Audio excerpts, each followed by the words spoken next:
வணக்கம். இப்போ நான் கோயம்புத்தூர்ல இருக்கிறேன். சொந்த ஊர்ல இருக்கிறது பெரிய விஷயமான்னு கேட்பீங்க. நான் ஒரு ஷூட்டிங்காக இங்க கோயம்புத்தூர்ல இருக்கிறேன். படத்தோட பேரு ஜிடி நாயுடு. ஆமாங்க. தந்தை பெரியாருடைய வாழ்க்கை வரலாற்றை படம் எடுத்த மாதிரி ஜிடி நாயுடு அவர்களுடைய வாழ்க்கை வரலாற்றையும் படம் எடுக்கிறோம். இதுல ஜிடி நாயுடுவா என்னுடைய அன்பு நண்பர் மாதவன் அவர்கள் நடிக்கிறாரு.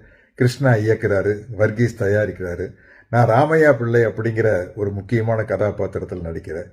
இப்போ கோயம்புத்தூர்ல ஜிடி நாயுடு படத்தினுடைய ஷூட்டிங் நடந்துட்டு இருக்கிற இதே நேரத்தில் ஒரு மிகப்பெரிய மேம்பாலத்திற்கு நம்முடைய திராவிட மாடல் அரசின் முதலமைச்சர் முத்துவேல் கருணாநிதி ஸ்டாலின் அவர்கள் ஜிடி நாயுடு அவர்களின் பெயரை சூட்டி மகிழ்கிறார். அதற்காக கோயம்புத்தூர்காரனுங்கிற முறையில் நான் பெருமைப்படுறேன். எங்கள் படக்குழுவின் சார்பில் அவருக்கு எங்களுடைய வாழ்த்துக்களையும் நன்றிகளையும் தெரிவித்துக் கொள்கிறோம். ஜிடி நாயுடு அவர்களுடைய குடும்பத்தாருக்கும் எங்களுடைய மகிழ்ச்சியை தெரிவித்துக் கொள்கிறோம்.